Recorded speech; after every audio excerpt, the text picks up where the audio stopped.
Alright, good morning guys. It's time to rise and shine. Get up, B-Mac.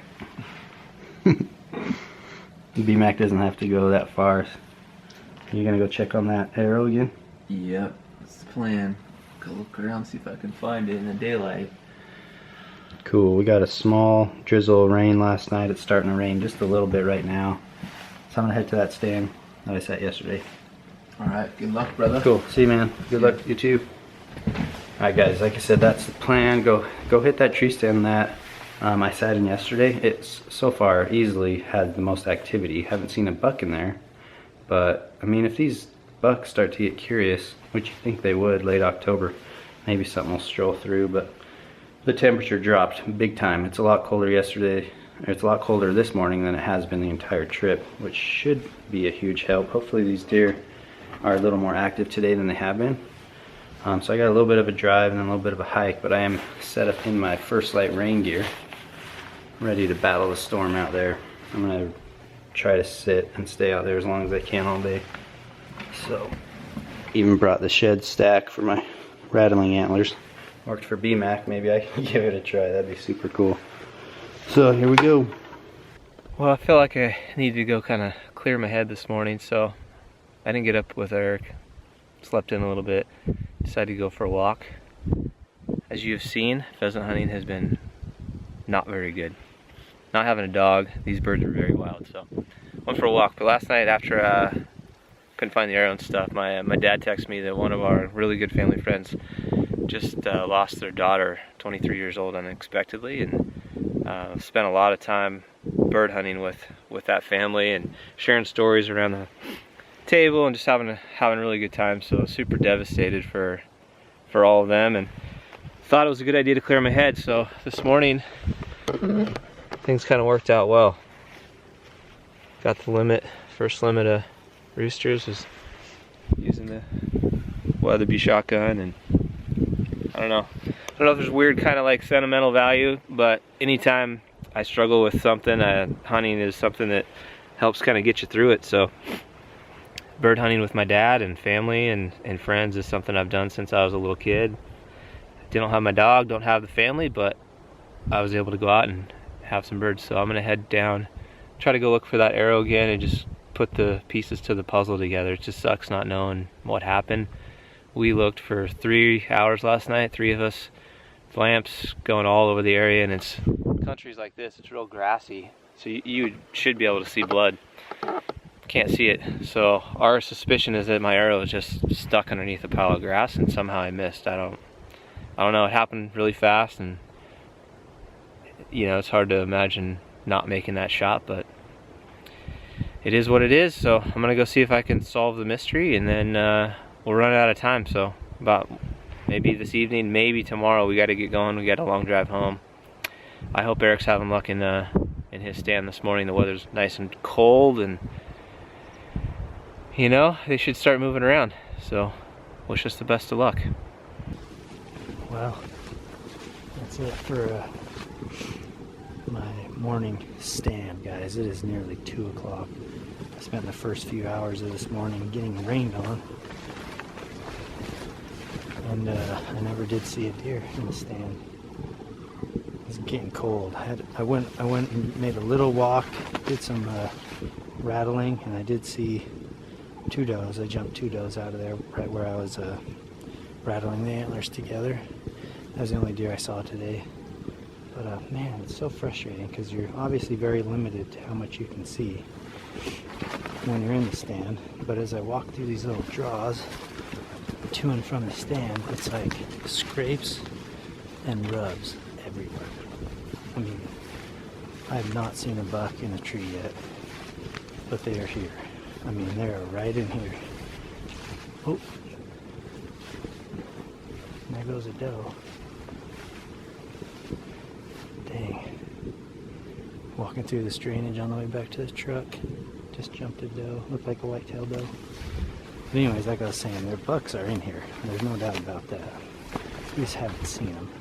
Here we go, guys. Evening hunt. Time to split ways again. Down to our last night. Hard to believe it's already over. Days go by fast out here when you're chasing whitetails, but it does, man. What a bummer. I want to stay so bad first week in November, from everything I've read and watched, a lot of people really love that first week in November for like rut action whitetail hunting, and we're so close, but gotta head home. Got more hunts to do. More hunts, some work. But it only takes, somebody left us a comment, it only takes 10 seconds to change your luck with whitetail hunting. So I'm hoping one of us has that happen. Maybe both of us. That would be cool. Something else. So I think with the combination of last night it being raining, kind of on and off all night, and this morning being really wet, the deer just didn't seem to be very active. So maybe they rested up all day and they'll be moving around tonight. So I'm gonna go sit in the blind where Brian sat and saw all the turkeys. I can hear them down there. They're causing a ruckus. Yeah. B-Max can go sit where we sat the first day together. Going back to day one spot, give it a try. See how it goes. All right. Good luck, my man. All right, buddy. Shoot straight. He's blasting all the pheasants. You got some luck there. Maybe you can extend your luck to whitetail. All right, guys, I'm in the tree stand for the evening hunt. Got everything set up. Gonna do my tree stand arm. Try to get a kill shot if possible. But here's what we're working with. Got a little creek down there and a trail on that fence line. It's gonna be tough to shoot through that, but there's all kinds of trails and stuff. There's a cornfield on top. We've been seeing a lot of deer in like the corn stubble, so I think if there's deer in this draw, they're gonna come up and feed out. So that bottom is probably my best bet, but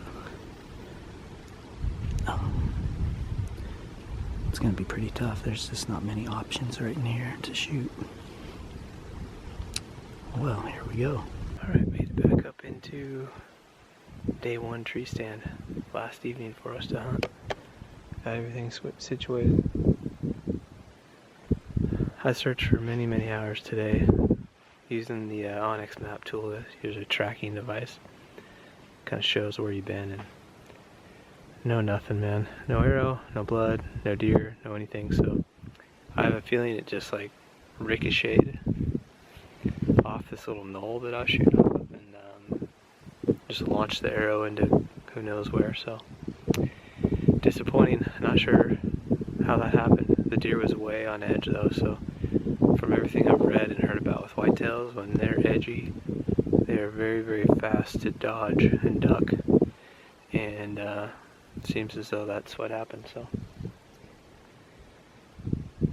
it's a lot colder, and I'm hoping that I can go for 3 for 3, rattle another buck in, and this time capitalize.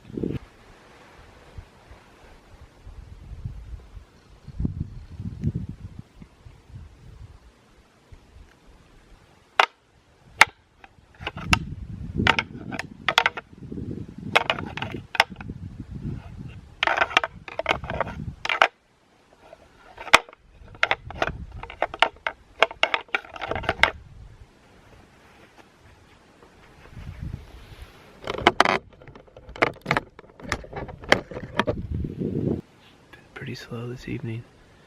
We are entering the golden hour though. 6:10 p.m. and last couple nights from 6:15 through dark, which is around 7 p.m. That's when we've seen the most activity. So I hope it picks up. Just want one buck to walk under this tree stand, even if it's a small one. Just to like have that experience of a buck coming right underneath of you. Totally different when you're on the ground like I was the last few nights. Sitting in bushes, eye level, whitetail are so freaking spooky. Unlike any animal I've ever hunted. And the minute they see anything abnormal, man, they just book. I don't know how many we've bumped walking around, but I'm telling you, we're near Bismarck, and they spooked all the way to Minot for sure. Mule deer, they just sit there and look at you. It's crazy how different they are. But with any luck, guys, we're gonna have one walk underneath our stand. I don't know how Eric's doing. He's in a hole, so no cell phone service, no communication.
Alright, well I just got done with my evening hunt and that was pretty fun. I actually saw a grundle of deer. It was tough to film them all, but I found 4 mule deer. They're all does. There had to be 6 or 7 whitetail does, 4 of them which came from the bottom in that little water where I last filmed them down there. They came right up at me. And I already slipped my camera away, but I was trying to get it back out, making those does very nervous. But while they were down in the water, a small buck cruised across the trail, which is like 50 yards, and I have no clear shot whatsoever over there because of this big tree. So I'm actually going to try to find a handsaw, go take care of that tonight. I think if I can remove that tonight, I can have a chance at it tomorrow.